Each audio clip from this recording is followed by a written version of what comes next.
pessoal, bem-vindos e bem-vindas novamente a mais uma aula do nosso mini curso de cuidados de saúde, do oitavo simpósio de medicina da PUC-Minas. Hoje, de novo, teremos a honra de ter a professora Ana Cecília conosco, e hoje a gente vai partir um pouquinho para a discussão dos casos clínicos, certo, professora? Certo. Como tiveram algumas solicitações na última, eu coloquei mais algumas coisinhas, deixei para discutir um caso clínico e algumas pouquinhas questões, mas a gente vai discutir alguns artigos e alguns outros pontos importantes. Anemias eu não vou discutir, porque a doutora Melina já discutiu, mas eu vou falar alguns pontos sobre o hemograma, que eu achei bem interessante a gente falar. Fique à vontade, a casa é sua. Pode começar. Certo? Obrigada. Então, boa noite novamente para vocês, agradeço a presença de todos. Então, vamos lá. Avaliação de exames laboratoriais para clínicos, segunda parte. Então, a gente vai falar sobre o hemograma. Então, temos lá o hemograma, primeira coisa que a gente vai avaliar lá, a hemoglobina, né? Então, a hemoglobina, a gente consegue avaliar se o paciente tem uma anemia ou não a partir dela. Então, menor que 13 hemoglobina para homens, a gente considera anemia, menor que 12 para mulheres, e para gestantes menor que 11. Obviamente, ela está passando, a gestante, ela está em uma fase metabólica diferente do que uma mulher normal, né? O VCM é o volume corpuscular médio, então, quando ele está aumentado, a gente pode pensar em falta de B12, falta de B9. Oi? Oi, a sua tela não está passando. Ah, não? Tá acelerado aí na primeira fase. Ah, agora sim. Vai ter que passar manualmente. Consegue ver assim? Tá? Perfeito. Só desse jeito, desse outro jeito não dá. Sim, tá tranquilo, dá para ver. Então, beleza. Então, a gente pode ver que, retomando aqui, anemia a gente considera hemoglobina abaixo de 13 para homens, abaixo de 12 para mulheres e gestantes abaixo de 11. O VCM, volume corpuscular médio, quando ele está aumentado, podemos pensar em carência de B12 e B9, B9 é ácido fólico, mielodisplasia. Quando ele está baixo, a gente pensa na falta do hemo, que pode estar principalmente pelo ferro, também pelo zinco, vitamina A, C e B2, que é a riboflavina, certo? O HCM vai ser a hemoglobina corpuscular média, que daria a cor, né?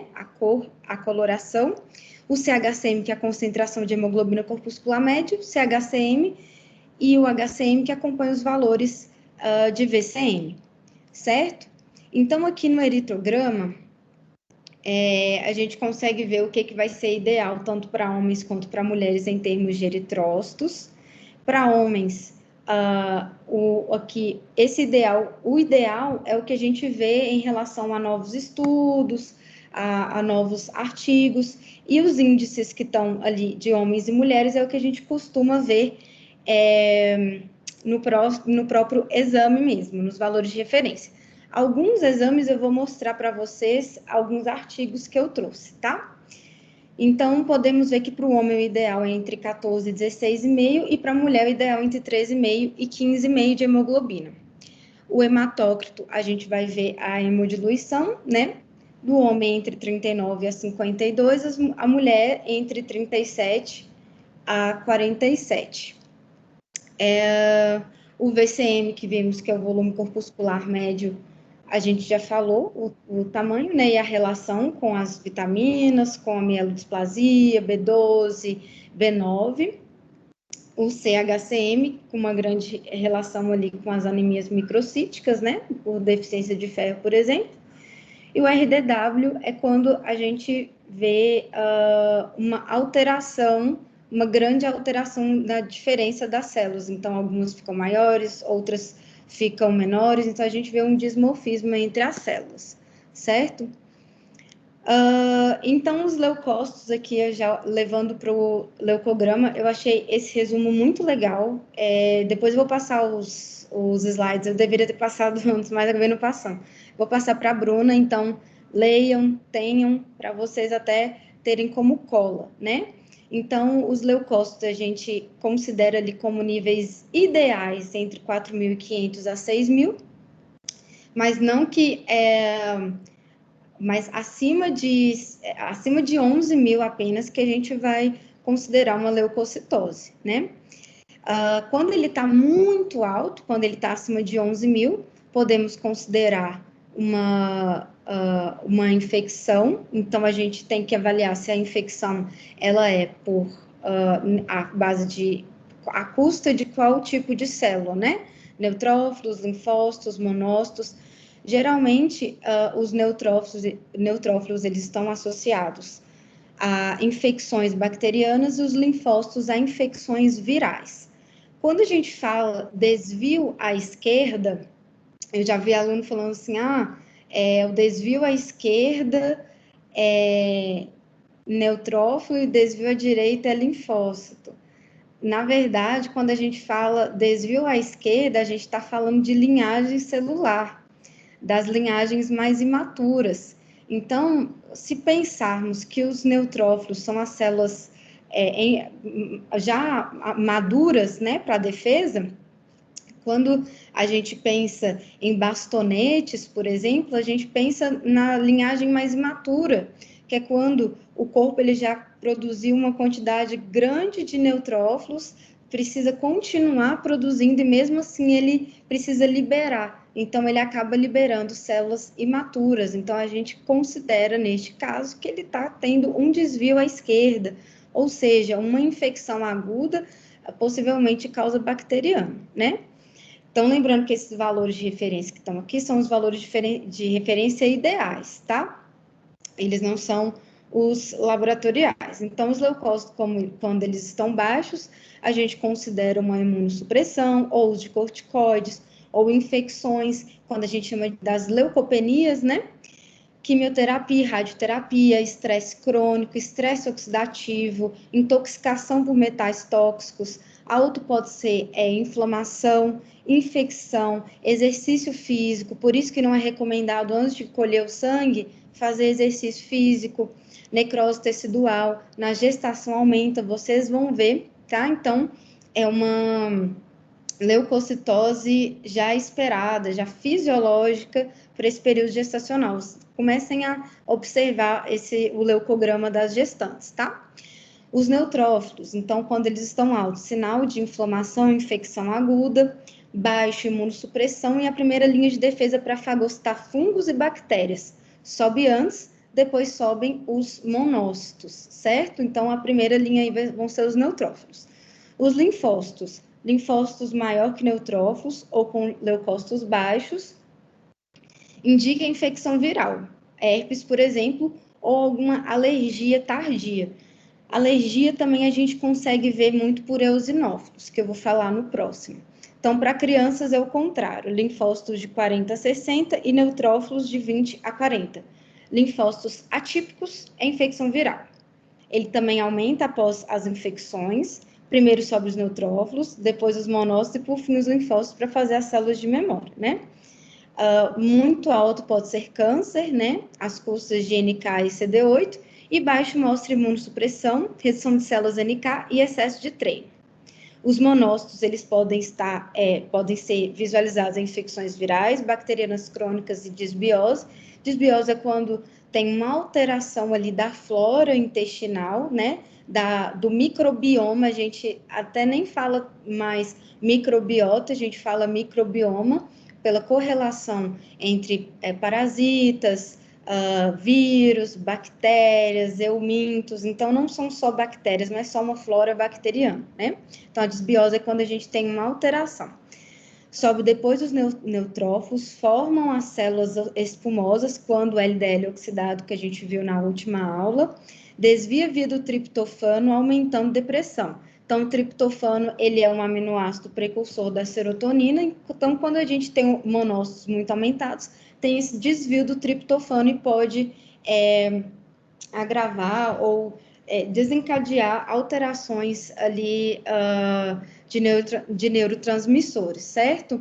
Então, tudo isso a gente tem que avaliar no paciente. Se der muito baixo também é ruim, significa infecções agudas e vai direto para o tecido, onde se diferenciam em macrófagos, certo? Então, a gente consegue ver a partir disso como o nosso corpo ele é altamente interconectado, né? Os eosinófilos, então, quando maior que 1, mostra alergia tardia, IgG, mas também pode ser IgE ou IgA mediada, né? IgE e IgA, imunoglobulinas, e parasitose intestinal, desbiose. Então, o paciente, ele tá ali com uma eosinofilia, com uma alteração, então, você já pode investigar se o paciente tem história de alguma alergia, de asmas, de atopias, de rinites, né? Ou se o paciente tem alguma alteração gastrointestinal. Eosinófilos altos com basófilos baixos, pode ser parasitose ou hipersensibilidade tardia, né? Relacionada ao IgG. Eosinófilos altos com basófilos altos, alergia imediata, que é a alergia mediada por IgE, ou parasitose do tipo euminthus, né? Que é, por exemplo, Ascaris lumbricoides. IgE e IgA recobrem a parede de micro-organismos e antígenos, estimulando o sistema imune para atacar. Então, o IgE e o IgA é uma forma de sinalização, né? Se der zero é muita infecção ou quadro alérgico grave. Infecção de pele, dermatites, porque elas saem do sangue e vão para os tecidos, então acaba zerando. Muito alto significa alergias por IgE ou parasitose, pois o IL-5, que estimula a medula a produzir os eosinófilos, não vem só dos linfócitos B, mas também de basófilos, aumentando ainda mais os eosinófilos. Quem retirou o apêndice, por exemplo, né, numa apendicectomia, é um paciente alérgico, pois é um órgão imunológico secundário. Então, hoje, a gente reconhece o apêndice não só como um apêndice, mas como uma reserva imunológica, né? Que contém algumas bactérias que contêm um microbioma ali importante e de reserva. Os basófilos, 0,5% mostra alergia mediada exclusivamente por IgE imediata, né? Aquela alergia que acontece em minutos, parasitas ou agressão no intestino.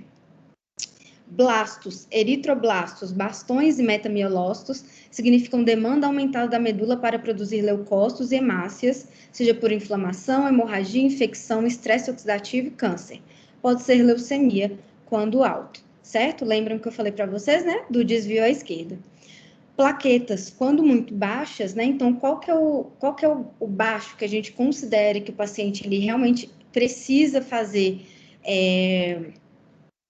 uma reposição, né, de plaquetas, fazer uma bolsa, quando ele está abaixo de 50 mil, que a gente realmente preocupa, né? Então, baixas quando tem intoxicação, por exemplo, por corticoides, metais tóxicos, quimioterapia, radioterapia, autoimunidade, dano ao baço, geração de radicais livres, hemorragia crônica, sangramento, alta sinal de inflamação ou na retirada do baço ou hemorragia aguda. O VSG, que é a hemossedimentação, quando ele está alto, indica estresse oxidativo, metais tóxicos e inflamação, e os neutrófilos, quando a gente tem uma relação, a gente pega os neutrófilos, divide por os linfócitos, quando ele é menor que 1,5, ele pode estar aumentado na gestação ou marcadores de inflamação. Lembrem da última aula, quando a gente falou do que seria inflamação, certo? Sempre lembrar dessa proposta de inflamação de baixo grau, de desenvolvimento de doenças metabólicas, certo? Que a gente vai conseguir ir além só dos valores laboratoriais e começar a pensar em um raciocínio clínico, certo? Então, beleza, essa foi a parte do hemograma e leucograma, não entrei em pormenores de anemias, etc. E a gente vai falar do restante agora, certo?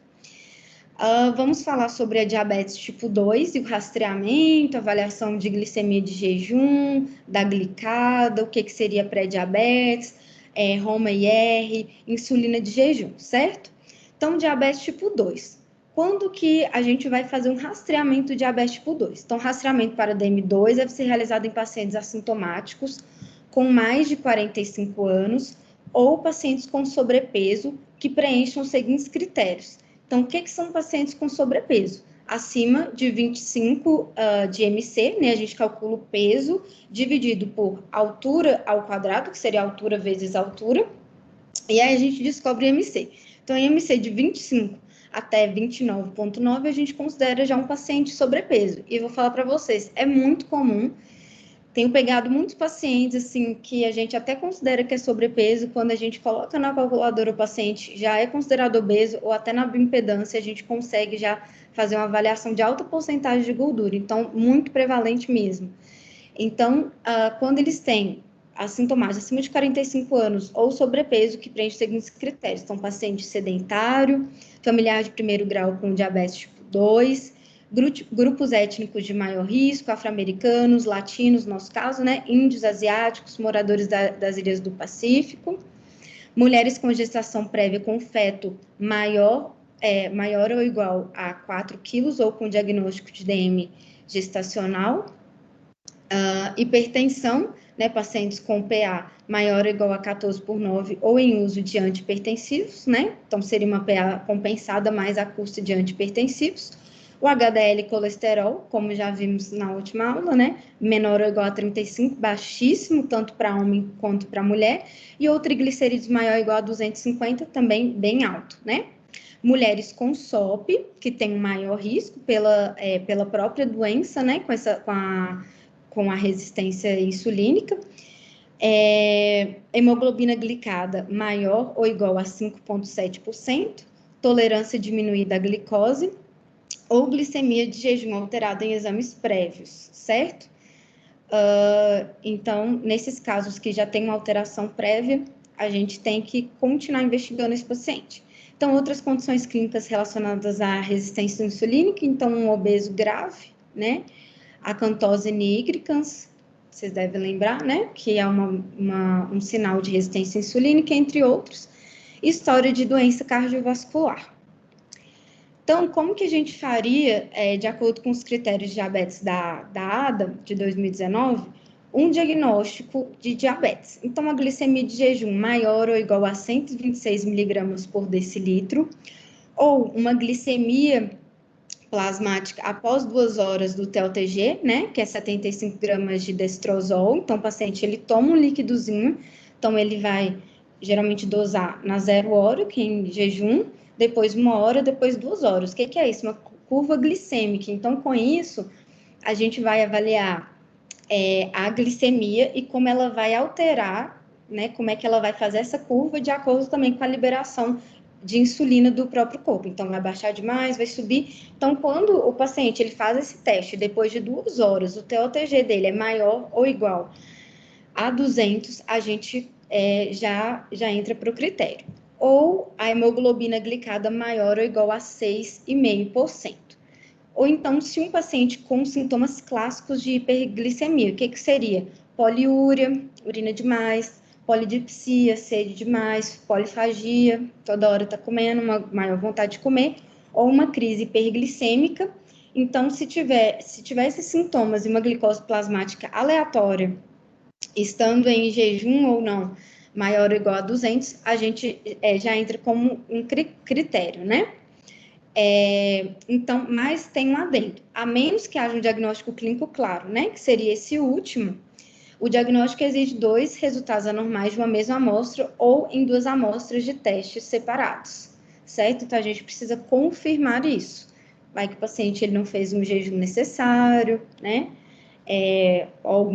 Pode ter sido alguma alteração no laboratório. Então, como o paciente ele vai receber um diagnóstico, vai receber um tratamento para tal, precisamos fechar um diagnóstico de forma correta, né? A hemoglobina glicada, ela tem uma maior conveniência, porque o jejum não é necessário. Lembrando que o jejum, tanto do TOTG quanto da glicemia de jejum, ele precisa ser de um jejum de 8 horas. Já o jejum do colesterol, né, tirando ali do triglicerídeo, que a gente viu que não precisa hoje ter jejum, o do colesterol a gente pede 12 horas. Por isso que, geralmente, o paciente, quando ele vai fazer um exame de rotina, a gente já pede 12 horas, porque já abarca todos os outros, né?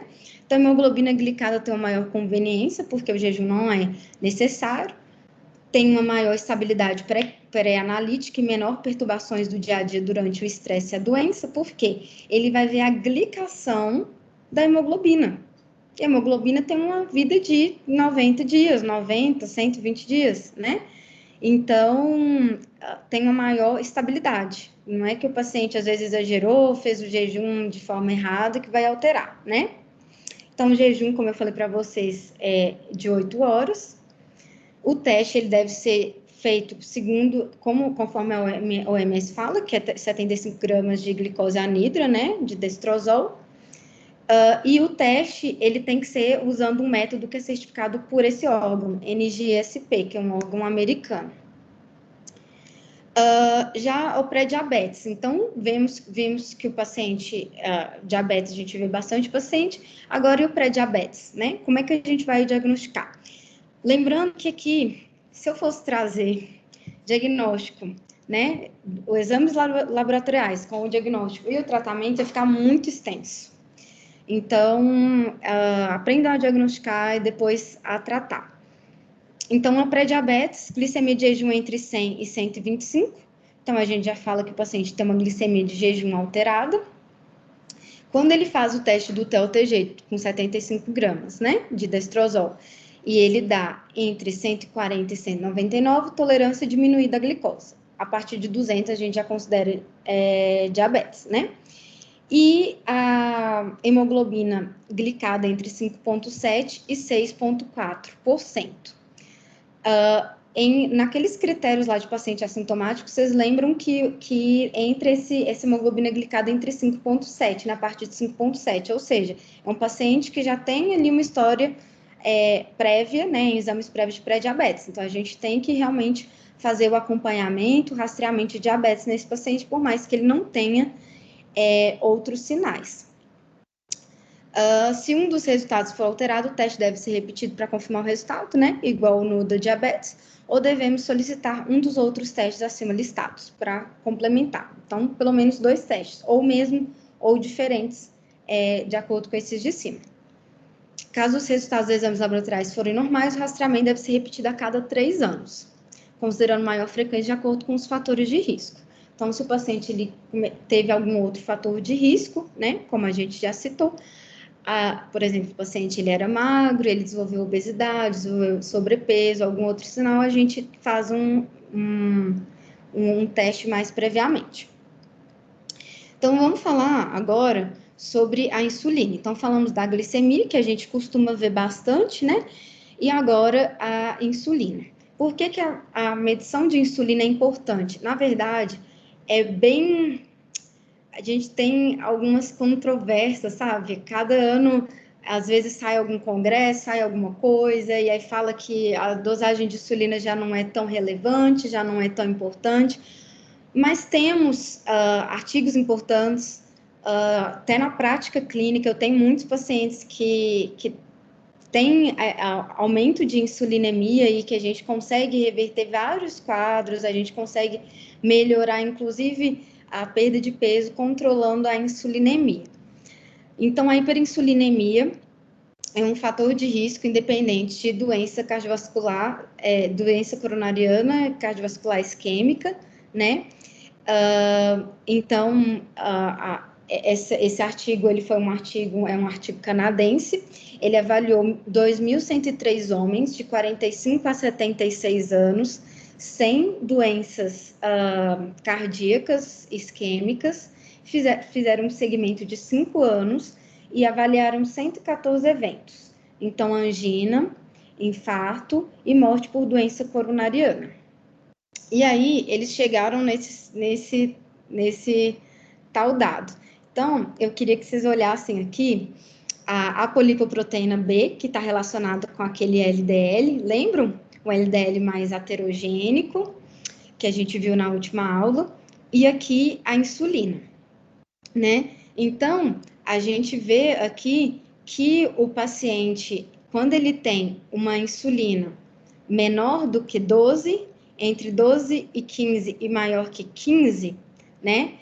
Ele associado, quando ele tem essa insulina, vamos colocar aqui, o paciente tem insulina menor que 12 e a polipoproteína, ela é baixa, né? Boa, baixa. Então, ele tem um risco aqui, como se fosse o do controle. Quando ele tem uma insulina menor que 12, mas a apolipoproteína ela está alta, ele já tem aqui 80% de aumento desse risco, né? Quando o paciente ele está com insulina entre 12 e 15 neste artigo e a poliproteína está baixa, ele apresentou 300% a mais do que um paciente aqui com insulina menor que 12 e baixa a polipoproteína. Neste outro caso, quando mistura esses dois fatores de risco, o paciente tem 970% mais, 9,7 vezes, né? E nesse caso aqui, maior que 15, olha como aumenta. Então, olhem a diferença. Então, a gente consegue ver essa grande diferença. E olha, a gente tem os casos, a insulina média era de 13 e o controle de 11,26, que também não estava muito boa, né? Mas a insulina ideal aqui, eles consideram abaixo de 12. Existe o cálculo do Roma-IR, então ele é um cálculo que a gente pega a insulina vezes a glicemia e divide por 405. A gente consegue ver, a partir desse cálculo, a gente pode predizer ali o nível de resistência insulínica, é um cálculo que vocês conseguem achar a calculadora facilmente na internet, em aplicativos como o Notebook, por exemplo, né? E aqui eu coloquei 2 exemplos para vocês. Então, no exemplo 1, a gente consegue ver... nossa, gente, esse texto está muito ruim aparecendo, isso aqui muito feio, tá? Mas aqui a gente consegue ver que a insulina estando de 5 e a glicemia de 85, que é um valor muito bom, aqui a gente consegue ter um Roma-IR de 1,05. O Roma-IR no valor de referência para o paciente não estar com resistência insulínica, né, a gente fala que está negativo, ele tem que ser inferior a 2,15, certo? Agora aqui, a gente olha aqui o segundo exemplo. Paciente numa glicemia de 98, que não entra na classificação de pré-diabetes, né? Ele não está entre 100 e 125. Só que a insulina dele está alta, está acima de 12, está 13. Então, quando a gente joga no cálculo, olha quão diferente está. Olha como que triplicou aqui de um para o outro. Então, a gente vê como essa medição da insulina, ela dá uma grande diferença no Roma-IR, né? Então, eu até coloquei aqui a insulina, o ideal, entre o valor de referência, entre 5 e 25, alguns valores de referência, alguns laboratórios colocam 3 a 25,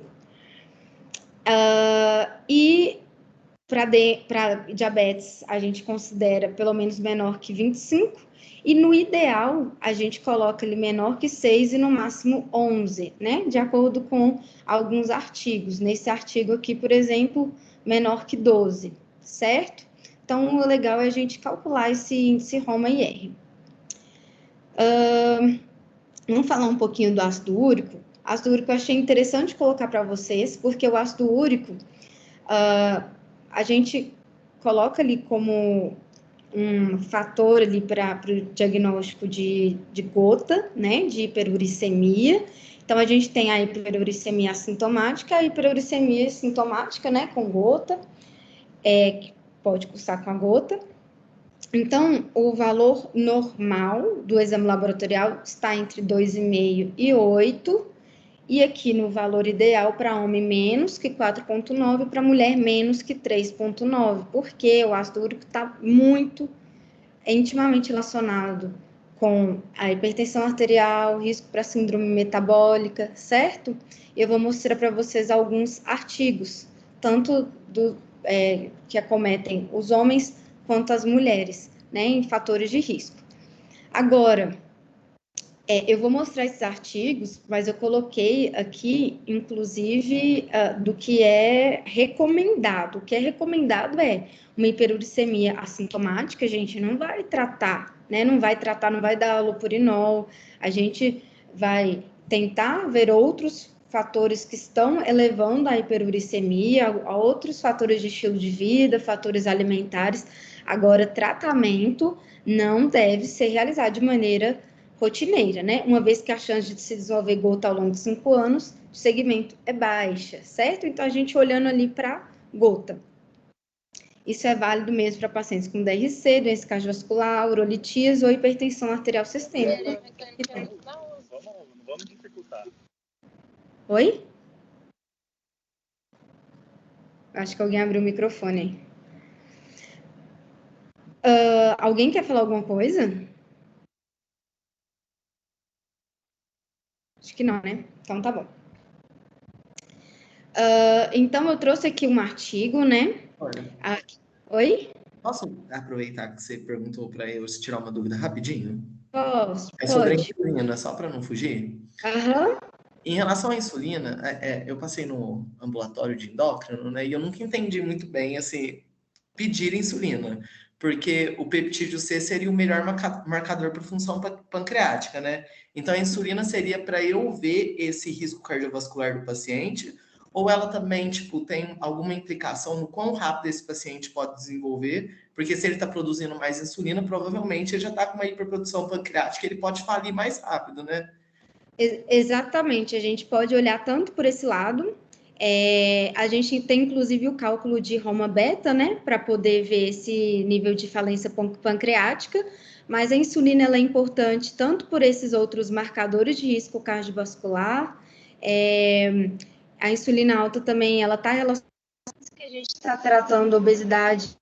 Vejo importância na prática clínica para poder tratar, inclusive na parte de nutrologia, o cromo, ele está muito relacionado com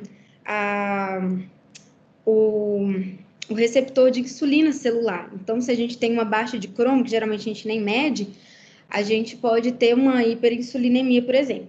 Mas isso não vem ao caso. A grande questão de medir insulina, que como eu falei, é até polêmico, a gente pode calcular o ROME-R e avaliar esse nível de resistência insulínica e, a longo prazo, já ir tratando esse paciente, que em tese, por exemplo, nesse primeiro caso, paciente com glicemia de 98, a gente não iria entrar, por exemplo, com uma metformina, por exemplo, a gente não ia tratar com uma pré-diabetes, mas a gente pode, por exemplo, avaliando que esse paciente já tem ali uma resistência insulínica pelo ROMA-IR, a gente já pode ir fazendo tratamentos, estimulando e prescrevendo dietoterapias para esse paciente não desenvolver pré-diabetes e não desenvolver uma pré-diabetes, uma diabetes, e a insulina alta também é um processo de emagrecimento. Metabólico, né? Sinto muito. A Siri. Certo? Certo? Obrigado. Por nada. Então, o ácido úrico, aqui é um artigo que, inclusive, correlaciona o ácido úrico à insulina e à hipertensão. É um estudo prospectivo, um estudo feito em mulheres de 32 a 52 anos, caso controle, que eles fizeram um segmento por 16 anos com essas pacientes. Então, a gente vê essa correlação aqui entre ácido úrico e insulina. Deixa eu só...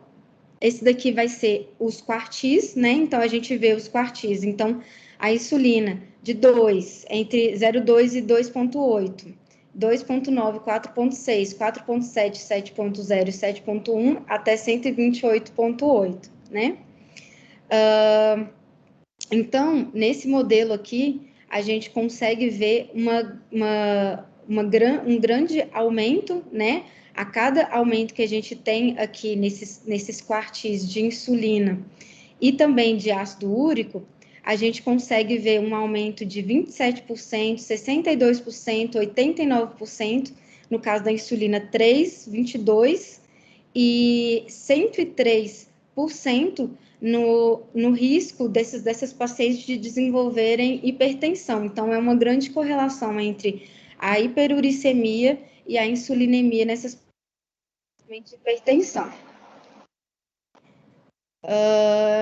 Então, aqui nesse artigo em mulheres jovens, 30,8% de toda hipertensão nesse caso, neste artigo, tá? A conclusão desse artigo está associada aos níveis de ácido úrico maior ou igual que 3,4 e 24,2% a níveis de insulina maior ou igual a 2,9, que é bem baixo também, né? Se a gente for avaliar. Mas é o que mostra aqui no artigo, certo? Neste artigo.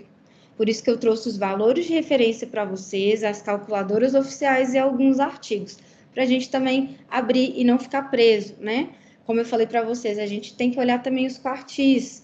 Então, o paciente que ele está, por exemplo, com um TOTG, e o TOTG dele deu 199, sendo que 199 é pré-diabetes e 200 é diabetes, eu não vou falar para ele, fica tranquilo, sabe? Então, a gente tem que avaliar esses quartis, a gente tem que ser bem sensato quanto a isso.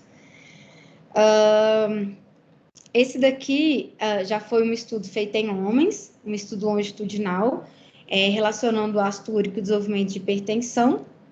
Então, foi um segmento de 21 anos e meio. O aumento sérico de ácido úrico teve um maior risco de desenvolvimento de hipertensão, independente do paciente ter síndrome metabólica, independente de ingestão de álcool ou de função renal. Então, como podemos ver aqui, aqui é o nível, esse vermelhinho aqui é o nível de ácido úrico, né, menor que 5 e aqui maior que 7. Então, o paciente, quando ele tem um ácido, nesse estudo, quando ele apresentou um ácido úrico entre 6 e 6,4, ele teve 19% a mais de risco, a mais de desenvolvimento de hipertensão, nesse caso aqui 28%, e nesse aqui até diminuiu um pouco, mas 21%. A gente vê a grande diferença desses últimos aqui, né, desses últimos quartis, comparado com o paciente aqui com o ácido úrico menor do que 5, né? Então, esse estudo fez essa correlação. Esse daqui é um outro estudo de ácido úrico, que foi um estudo até brasileiro. Ele compara o ácido úrico, a proteína C reativa, os triglicerídeos e o HDL.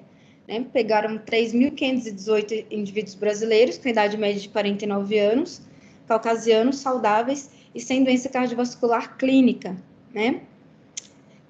Então, a gente consegue ver aqui em cada barrinha, ela vai indicar a quantidade de ácido úrico, né?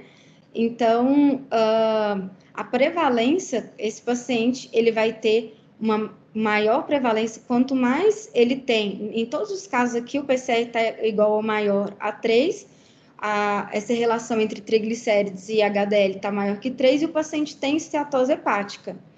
Mas, quanto mais aumenta o ácido úrico, o paciente tem independente desses fatores aqui, ele tem ainda mais um aumento, né, dessa prevalência. Então, eles têm essa correlação. Então, ácido úrico elevado maior que 4,9 dentro dos valores de normalidade, né, foi associado com essa relação maior de triglicerídeos e HDL, de esteatose hepática, independente de síndrome metabólica e obesidade, e com PCR também elevado, que é um marcador inflamatório, né? Essa PCR maior ou igual a 3, ela está relacionada com maior risco cardiovascular, como a gente viu na última aula. Aqui falando sobre a creatinina, né? Então, a creatinina, nos valores aqui de referência, sempre aqui, esse daqui do meio, entre 0,7 e 1,3, nesse daqui no ideal, 0,8 e 1,2, sempre proporcional à massa magra. Lembrando que pacientes que que usam a creatina, podem ter um valor ali, um falso positivo de creatinina aumentada pelo consumo. E é normal, tá? Então, aqui a gente tem a creatinina, e eu queria mostrar para vocês, acredito que todos vocês já devem conhecer, mas de fazer o cálculo da filtração, da taxa de filtração glomerular. Então, viu a creatinina do paciente, ele tá 1,3, beleza, tá normal? Tá dentro. Mas e aí, é esperado para a idade dele? É esperado pelo peso, pelo sexo? Então, o ideal é a gente sempre calcular essa creatinina. Então, tem várias calculadoras, né? Coloquei aqui 2 e vocês podem achar no site oficial da Sociedade de Nefro, em alguns outros aplicativos, certo? E aí, lá já mostra a classificação de DRC, né? A proteinúria, a gente pode calcular a proteinúria pela urina de 24 horas, ou a relação albuminúria e creatinúria. A urina 24 horas, a gente acaba tendo um pouquinho de dificuldade, principalmente paciente idoso, paciente de difícil manejo, né? E até pra gente, se vocês forem, acho que antes da gente prescrever, a gente tem que pensar, nossa, se fosse comigo, né? E a gente consegue ter uma correlação ali legal se a gente pedir simplesmente uma relação da albuminúria, escrever relação albuminúria e creatinúria, e aí a gente consegue fazer essa correlação aqui, certo?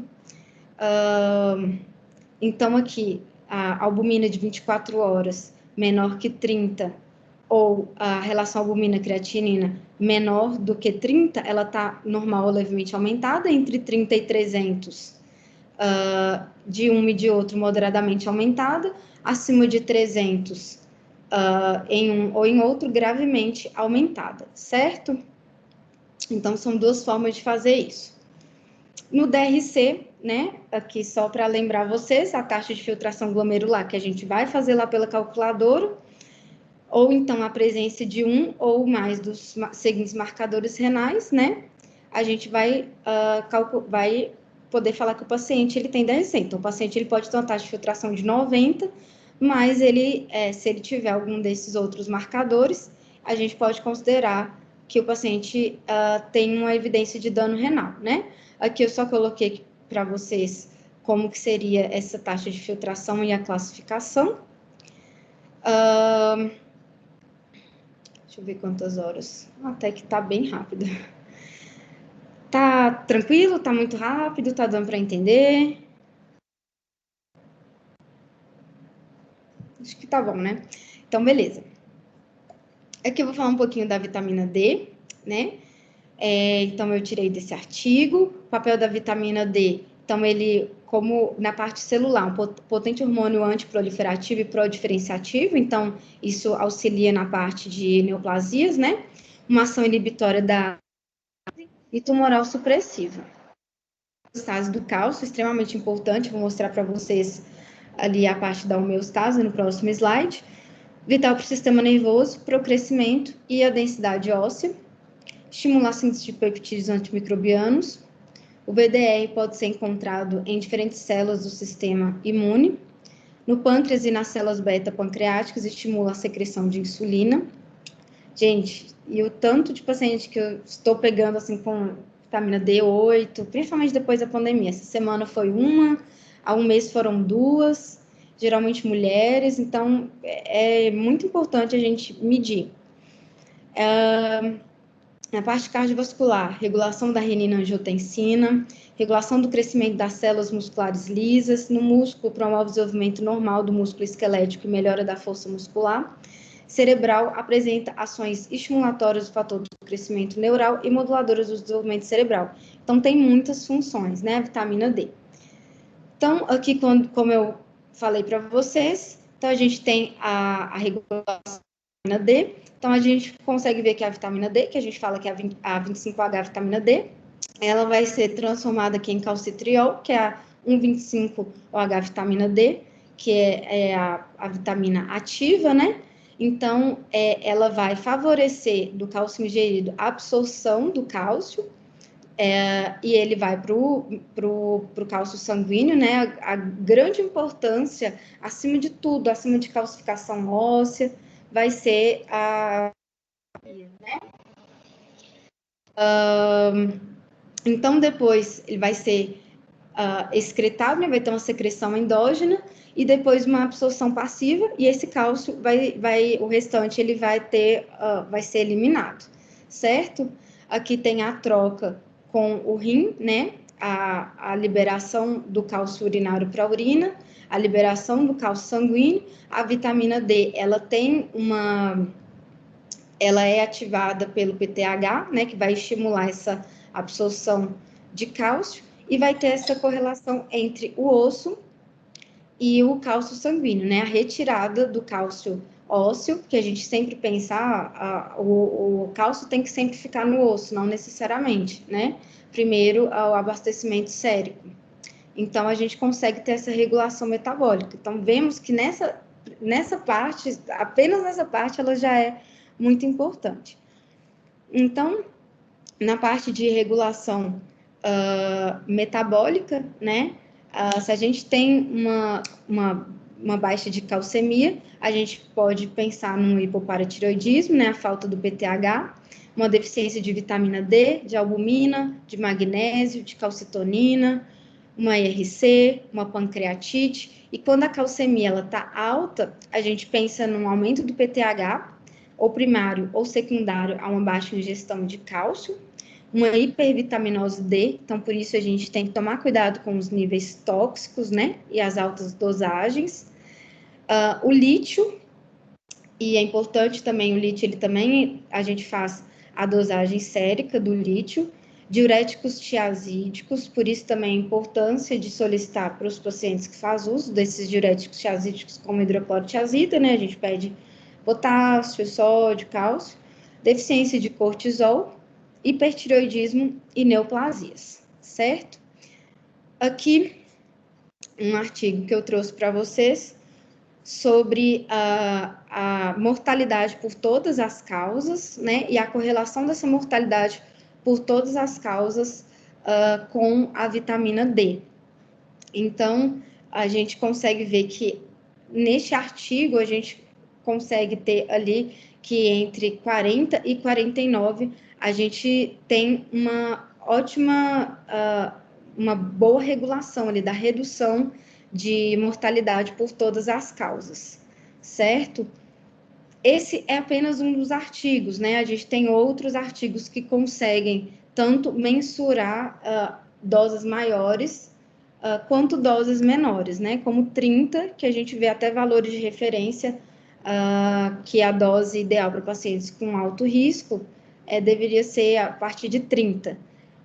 Acima de 100, a gente já tem uma maior toxicidade de vitamina D. Eu coloquei aqui para vocês, na tabela do meio, é o valor ideal, certo? Então, aqui vai de 15 a 18, 15 a 80 nanogramas, certo? Esse 1,25H, geralmente, pelo menos no SUS, a gente acaba não medindo. Aqui a relação entre um e outro, né? Para a gente saber como é que está sendo, como é que está a parte do 1,25, que é a parte bioativa em relação com o 25. O calciônico, o cálcio sérico, o magnésio no soro. Então, o magnésio no soro, geralmente, quando ele está alterado, o paciente, ele já está bem descompensado, porque o corpo, ele faz de tudo para que o magnésio sérico, ele fique numa dosagem basal ali. Agora, se a gente quer ter realmente uma medida de como seria o magnésio, a gente pode pedir o magnésio intra-eritrocitário. Então, a gente consegue ver realmente a quantidade certinha, mas nem todos os planos de saúde conseguem fazer essa dosagem e no SUS também não. Mas mesmo assim, o magnésio, mesmo que seja magnésio sérico, compensa dosar, porque tem pacientes que apresentam uma baixa, mesmo que não tão sintomáticos, né? E o PTH aqui nesse nível ideal. Então, sempre medir antes de pensar em passar uma superdosagem para o paciente, pode causar uma série de complicações, certo?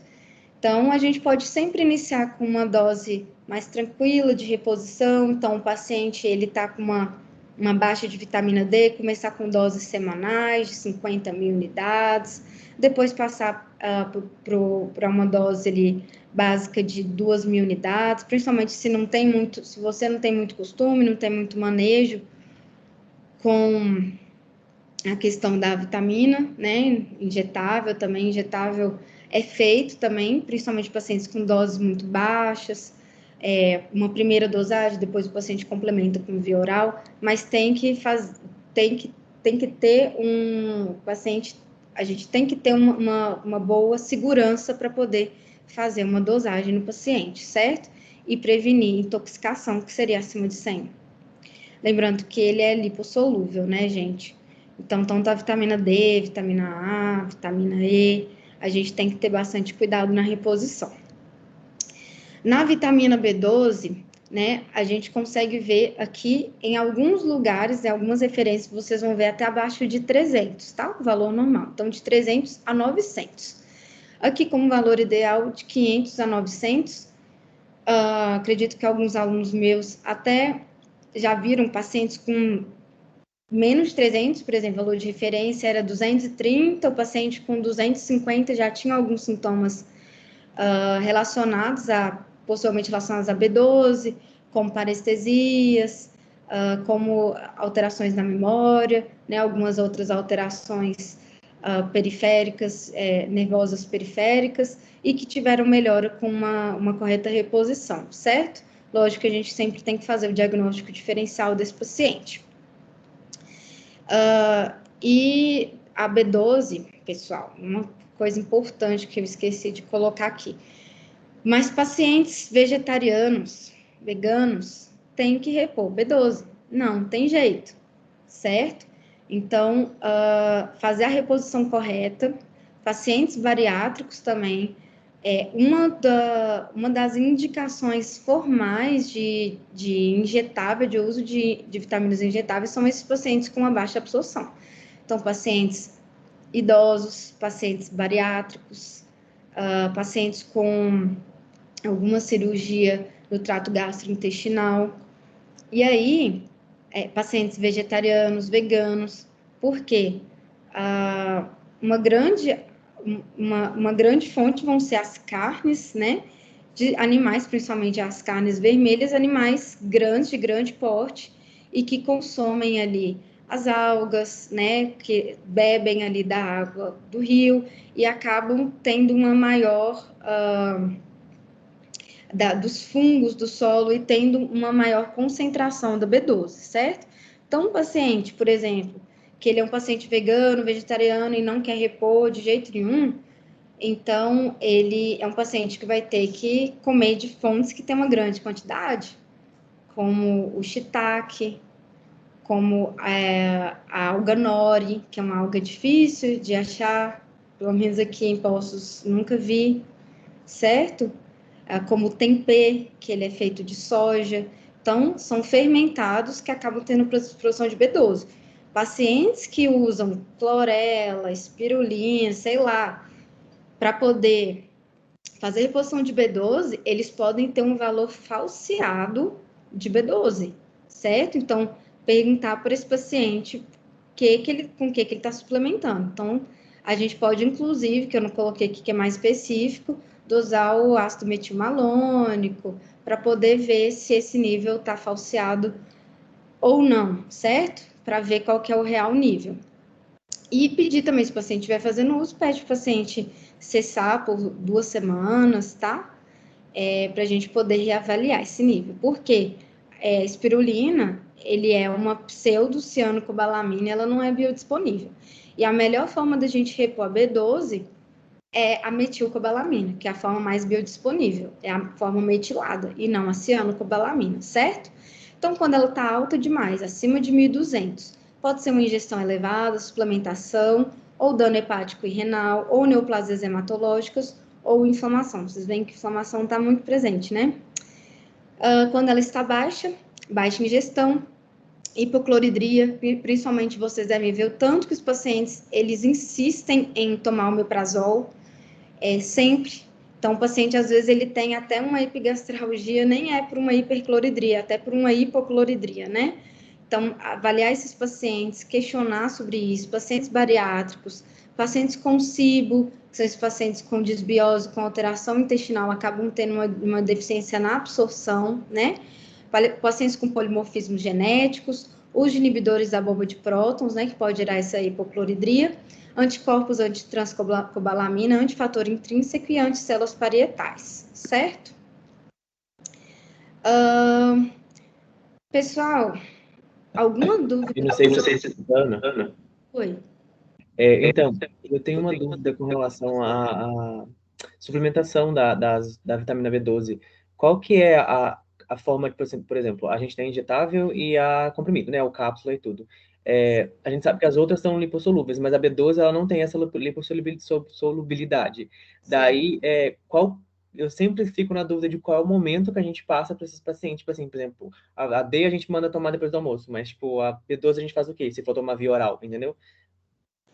A B12 não tem problema tomar com outros, ela não vai quelar, sabe? Não precisa, por ela ser hidrossolúvel, não tem problema.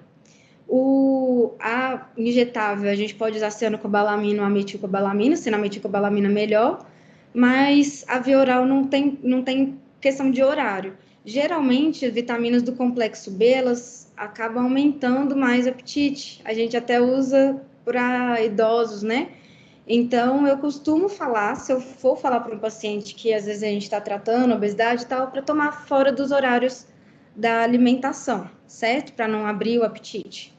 Mas não tem problema, ele não vai quelar com outra coisa. Certinho, obrigado. Certo? Por nada. Foi interessante você falar sobre a questão, diferente da lipossolúvel, não tem nada a ver com a questão da lipossolúvel, da questão da toxicidade, mas a gente deve tomar cuidado, por mais que a B12 é hidrossolúvel, ela fica muito tempo armazenada, ela fica de 2 a 4, 5 anos, certo? Então, às vezes, esse paciente vegano, vegetariano, ele vai demorar a ter sintomas, né, até acabar a reserva. Como também a gente deve sempre avaliar a suplementação desse paciente, certo? Não superdosar esse paciente.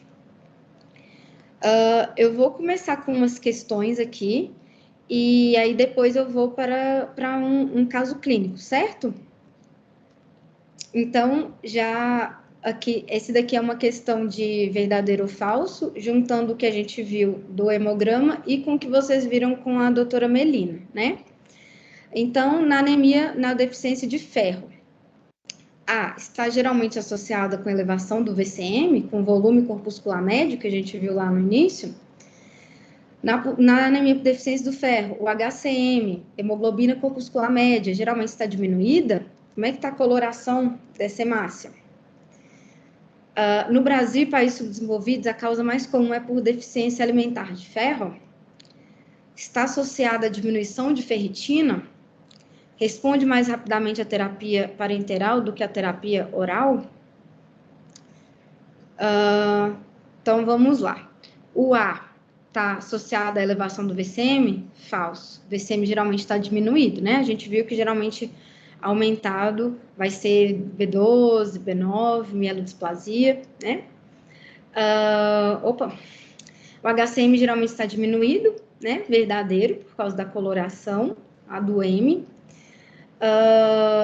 C, no Brasil e países subdesenvolvidos, a causa maior é por causa da deficiência de ferro, verdadeiro, né? A gente sabe.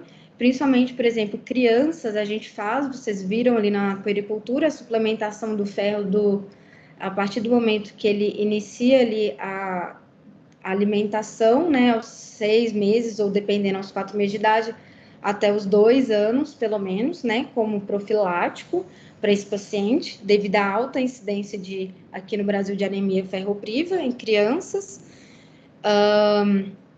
Está associada à diminuição da ferritina, verdadeiro, né? Então, a ferritina, ela pode estar diminuída. O que seria a ferritina? Ferritina, ela está relacionada com a reserva de ferro, mas também pode estar relacionada com a parte de inflamação, né? E responde mais rapidamente a terapia parenteral do que oral. Falso, grau de resposta terapêutica semelhante, uma vez que a hematopoiese ocorre num período entre 5 e 8 dias, certo? Só que a gente consegue, o paciente que às vezes tem uma dificuldade de absorção, né, entra pelas mesmas indicações ali do paciente bariátrico, paciente com absorção, paciente com baixa adesão, né, pacientes idosos. Então, a gente consegue ter, e até facilidade para o paciente, sabe? A gente consegue ter consegue melhorar. Agora, no caso do Noripurum, por exemplo, o Noripurum, ele é muito frequente a gente prescrever, né? A gente acha facilmente, mas a gente pode fazer para maior absorção, colocar junto com ácido ascórbico, certo? Aqui, na anemia macrocítica, que vocês viram a camelina também. Ocorre na insuficiência renal? Pode ser resultado da deficiência de vitamina B12? Ocorre na sequência de doenças inflamatórias crônicas? Pode estar associada ao hipotireoidismo? Pode estar associada com talassemia? Então, a anemia macrocítica, a gente lembra de um VCM aumentado, né? Então, falso, que ocorre na insuficiência renal. A insuficiência renal geralmente está associada com anemia normocítica e normocrômica, certo? Então, BCM e o HCM normais. Pode ser resultado da deficiência de vitamina B12, verdadeiro, por exemplo, por anemia perniciosa, dieta vegetariana e uma pós-gastrectomia, né? A redução estomacal, obviamente. C, ocorre na sequência de doenças inflamatórias crônicas, falso. A anemia das doenças crônicas é normocítica ou moderadamente microcítica, certo? Que seria ali o VCM normal ou diminuído. Pode estar associada ao hipotireoidismo, verdadeiro, né? Então, por isso que a gente tem que olhar o paciente como um todo. Se a gente vê alguma alteração, sempre procurar correlacionar. E nós, médicos, a gente não é uma máquina, né? Mas conforme a gente vai vendo casos diferentes, estudando, a gente vai conseguindo ter um aparato. Se a gente não conhece, a gente também não vai conseguir diagnosticar e pensar em hipóteses, né? E a macrocítica pode estar associada com talassemia? Falso, porque a talassemia geralmente é microcítica, né? O tamanho ele é menor. As alterações hematológicas durante uma gestação normal incluem elevação do VCM, aumento da incidência do traço talassêmico, aumento da concentração do fator 8 de coagulação, neutrofilia, né, o aumento dos neutrófilos, elevação da contagem de plaquetas. Então, elevação do VCM, verdadeiro, pode ter sim. Aumento da incidência do traço talassêmico, falso. O traço talassêmico ocorre independentemente da gestação, né? A pessoa já nasce com esse traço. C, aumento da concentração do fator 8, verdadeiro. D, neutrofilia, verdadeiro. Tanto que a gente vê até uma leucocitose, né? Fisiológica. Elevação da contagem de plaquetas, falso. As plaquetas estão geralmente diminuídas na gestação. Então, é algo interessante de olhar. Eu vou agora para um caso clínico, tá? Um caso clínico de neuro, para quem gosta de neuro aí. Então, a gente vai avaliar esse caso clínico e no final vai ter o tratamento, que inclusive foi uma das coisas que o colega perguntou aí, né? ZJL, sexo feminino, 65 anos, queixa principal, fraqueza nas pernas há 2 meses. Então, história da moléstia atual. O paciente refere que há cerca de 2 meses apresentou fraqueza nos membros inferiores. Relata que após 1 mês de instalação do quadro, não conseguia mais deambular. Informa que também cursou com parestesias intermitentes nos membros inferiores.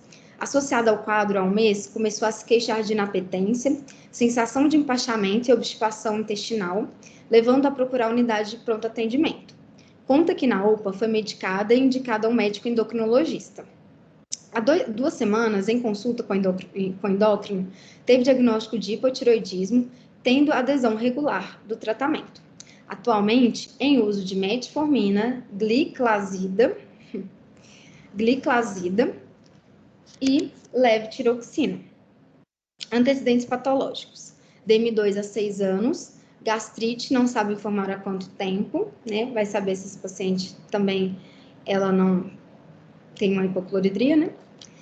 Neurológico, estado mental. Paciente vigio e contactante, orientado no tempo e espaço, memória imediata, de evocação preservadas, levemente desatento e sem déficit de linguagem. Pares craniano sem alterações, coordenação sem alterações, marcha e equilíbrio não examinados à custa do estado geral do paciente.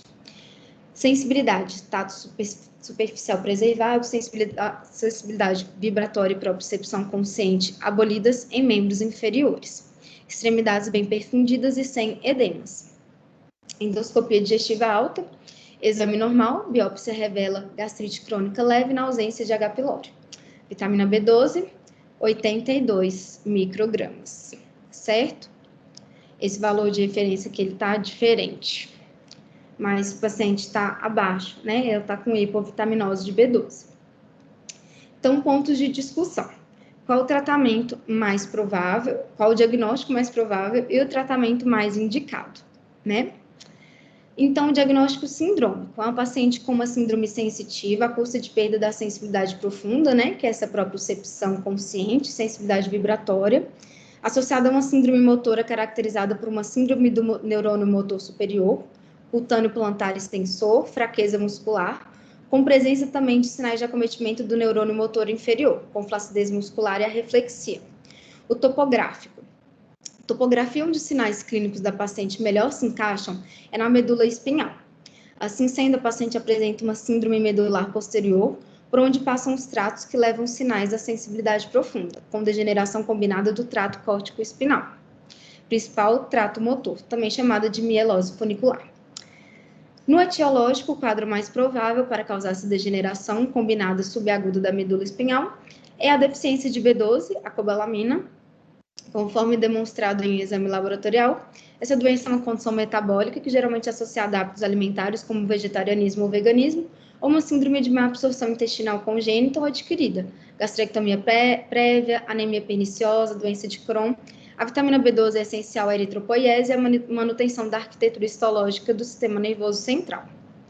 O tratamento dessa condição consiste em repor a vitamina B12 em 2 etapas. Então, no caso dessa paciente, uma reposição agressiva, então 6 injeções intramusculares de 1.000 microgramas de vitamina B12.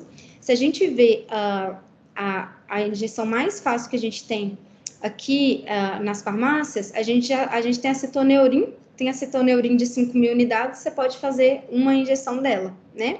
A cada 3 a 7 dias, essas injeções, né?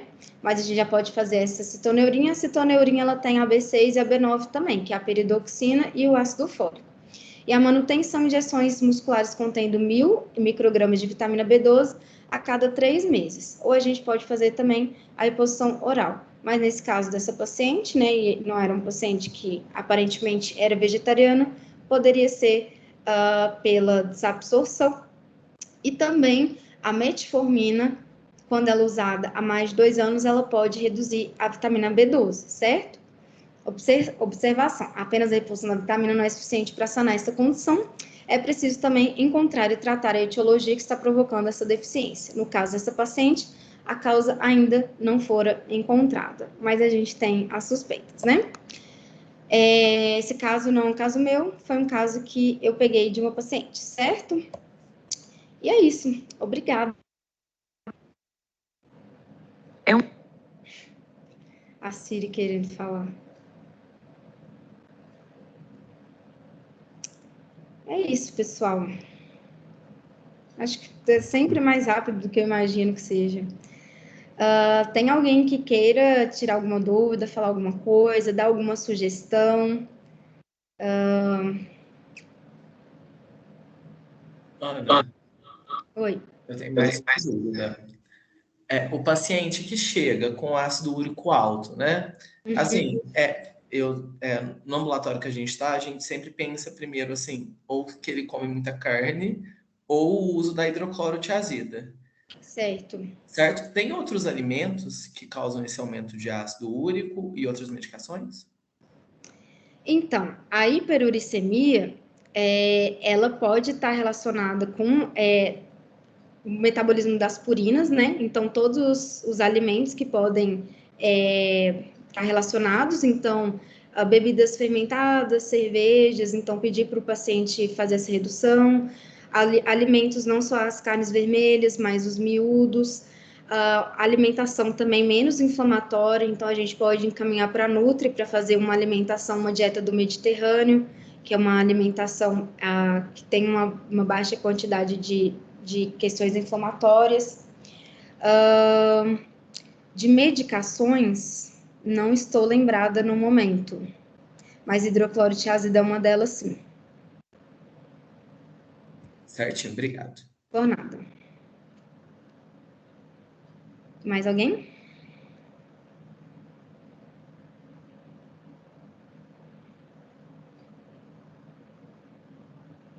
Alguma sugestão? Gostariam de ter mais aulas do simpósio, semestre que vem? Alguma sugestão para o próximo semestre? Alguma coisa que vocês acharam que foi bom ou que deixou de ser falado?